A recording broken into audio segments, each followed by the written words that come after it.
तो छोटे कपड़ा चलो ही सिनेमा तान के लागो हो तो ले ले बिछाउड़न के जान के पेन रही तो छोटे कपड़ा चलो ही सिनेमा तान के लागो हो तो ले ले बिछाउड़न के जान के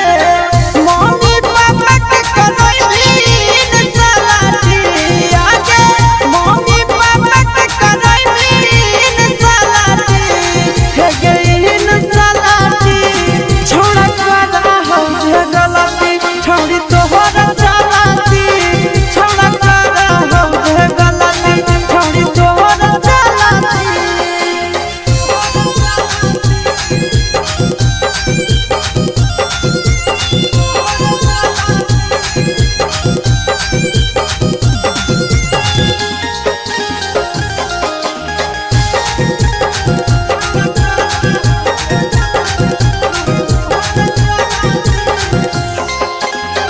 सूरज के नाम छोड़ी कोई भी बदनाम के